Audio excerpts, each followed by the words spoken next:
Le parfum Terre de France, 100% des bénéfices au service de notre pays, présente... Ici Sud Radio. Les Français parlent au français. Les carottes sont cuites. Les carottes sont cuites. Sud Radio Berkov dans tous ses états. Nous déplorons le manque de données fournies par l'exécutif pour juger de l'efficacité du dispositif du pass sanitaire. Qui dit ça ? Eh bien, la Commission nationale, la très officielle Commission nationale de l'informatique et des libertés. Et qui va en parler avec nous ? Eh bien, un membre de la CNIC, le sénateur Loïc Hervé, sénateur UDI de Haute-Savoie que nous avons déjà eu le plaisir de recevoir. Alors, qu'est-ce qui se passe ? Pourquoi l'information ne passe pas ? Et surtout, la transparence, pourquoi est-elle relativement absente ? Tout de suite. Sud Radio Berkov dans tous ses états. Le fait du jour. Bonjour, monsieur Hervé. Bonjour. Bonjour. Alors, dites-moi, 4e sommation. Après 18 mois de pandémie, le gendarme des données personnelles, c'est-à-dire la CNIL, a rendu de mardi 30 novembre un 4e avis sur les dispositifs de lutte contre le Covid-19. Et spécifiquement, on dit, il insiste sur la nécessité que les éléments qui permettent d'apprécier l'efficacité des traitements susmentionnés, notamment le pass sanitaire et autres. Alors, qu'est-ce qui se passe exactement ? Quatre demandes, les sommations. Pourquoi ça n'a pas été suivi, monsieur le sénateur ?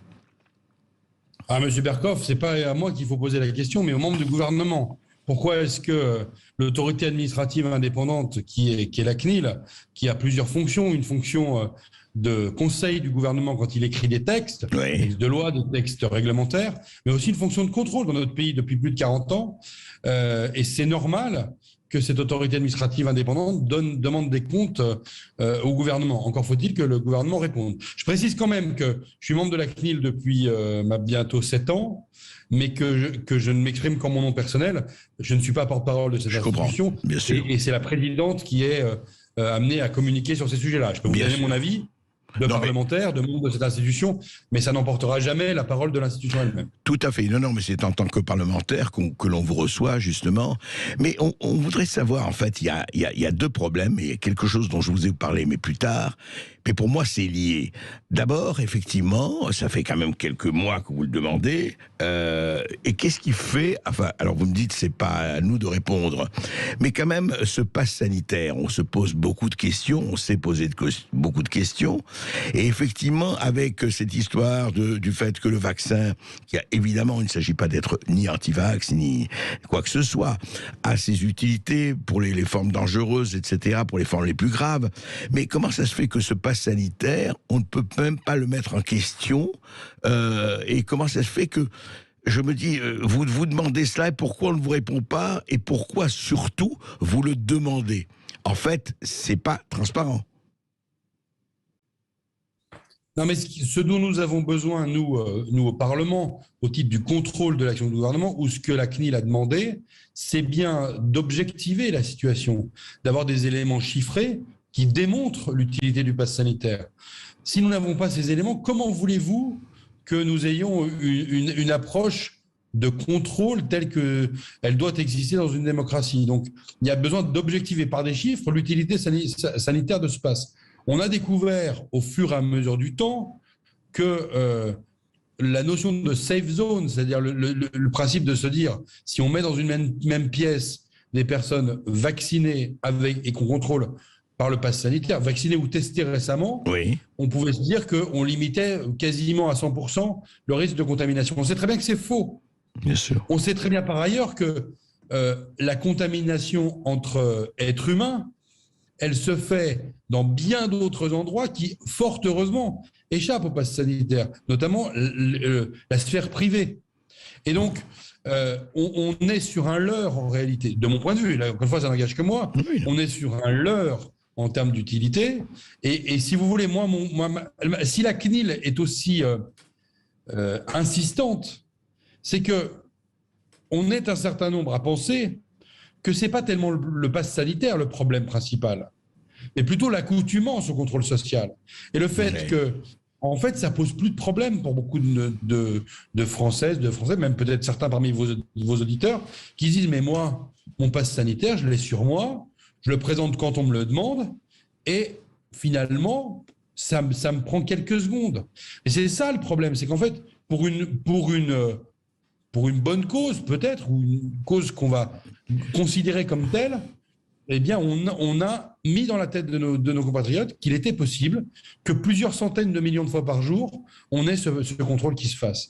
C'est la raison pour laquelle, en plus, avec des questions de durée dans le temps, ce pass, il va durer au pire jusqu'à fin juillet.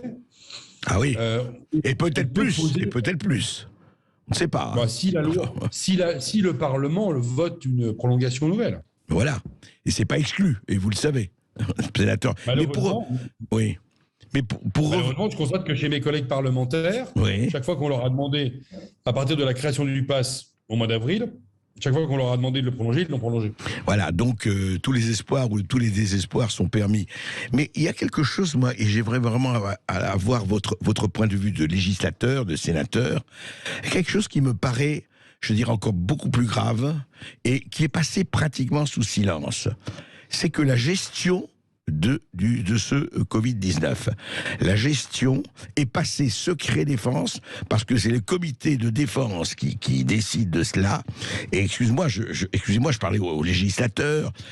Comment il se fait qu'on a pu passer, enfin évidemment l'exécutif peut se le permettre, mais enfin quand même, ils disent que normalement, pendant 50 ans, à moins qu'on ne le demande, la gestion du Covid-19 est passée secret défense.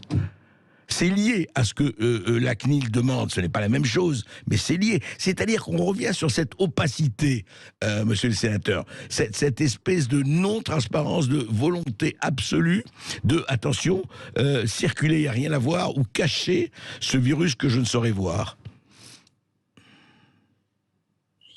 Moi, je ne voudrais pas vous contredire, André Berkoff, mais il me semble que ce sont les délibérations du Conseil de défense sanitaire qui sont placées sous secret défense. Oui. Et donc, pour moi, ça n'est pas l'intégralité de la gestion. Pour preuve, vous savez très bien qu'il y a actuellement une procédure judiciaire engagée devant la Cour de justice de la République, notamment à l'égard d'Agnès Buzyn.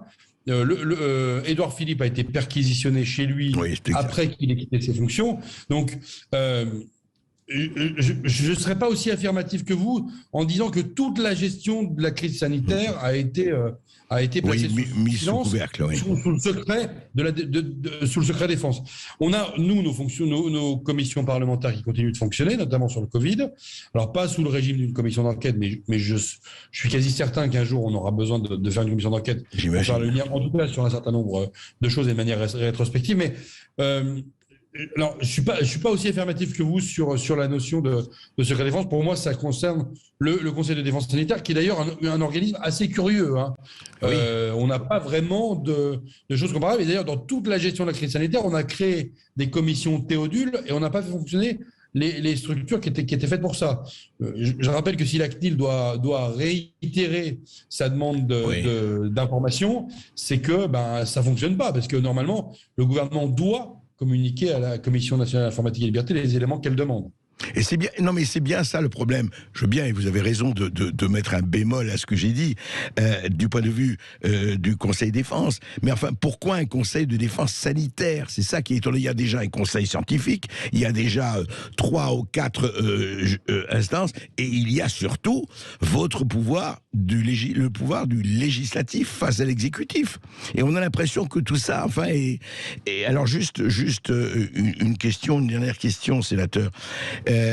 Loïc Hervé, est-ce qu'au fond, on voit très très bien aujourd'hui, beaucoup de gens le savent, que le pass sanitaire, je vous signale que là, en réponse à la CNIL, Gabriel Attal, le porte-parole, comme vous le savez, il a assuré que l'exécutif disposait de preuves concrètes, qu'il y a une très forte augmentation de la couverture vaccinale suite à la mise en place du pass sanitaire. C'est une démonstration de son efficacité. Vous répondrez, Gabriel Attal.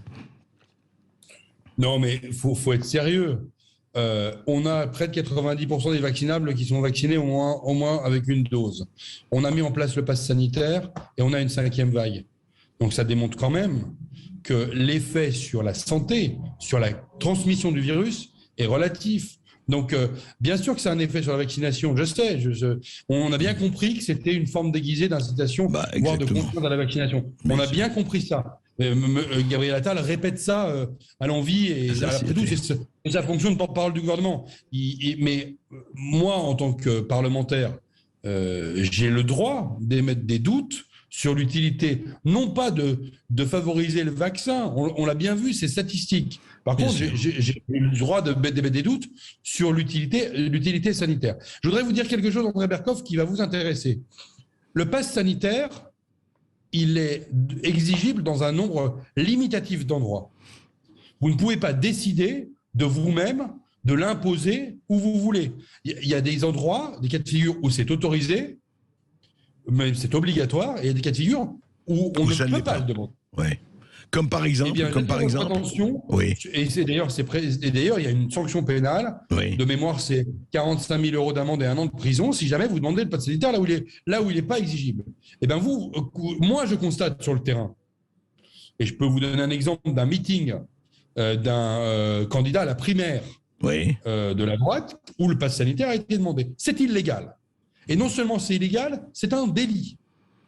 Donc moi, ce que je demande, je souhaiterais que dans notre pays, évidemment, on aille faire des contrôles dans les restaurants pour vérifier que les gens ont bien présenté leur pass sanitaire. Mais si on fait ça, il faut aussi vérifier que le pass sanitaire ne soit pas demandé aux endroits où il n'a aucune raison de l'être. Et oui. Et donc, je profite d'avoir la parole chez vous pour poser ce coup de gueule, parce que je pense que les préfets et le ministre de l'Intérieur, d'ailleurs je lui dirai dès que je pourrai, ont un rôle de faire respecter la loi que moi je n'ai pas votée, mais qui a été votée par le Parlement français et qui doit être exécutée par le gouvernement. Bien sûr. Et pas de deux poids, deux mesures, là où c'est légal ou illégal. Merci, Loïc. Écoutez, si vous fabriquez un faux pass sanitaire dans votre cave, vous êtes répréhensible. Et je trouve ça assez logique, même si je suis contre le pass sanitaire. Par ailleurs, si vous demandez le pass sanitaire dans un endroit où il n'y a pas lieu d'être, un curé ne peut pas demander pass sanitaire à l'entrée de l'église. Pas possible. En tout cas, pour un office. Donc, un meeting politique, c'est pareil. Ça n'est pas prévu. C'est prévu d'ailleurs explicitement, y compris, ça a été une garantie apportée par le Conseil constitutionnel, une des rares garanties apportées par le Conseil constitutionnel. Donc, il faut réaffirmer ces principes-là, et la loi doit être appliquée.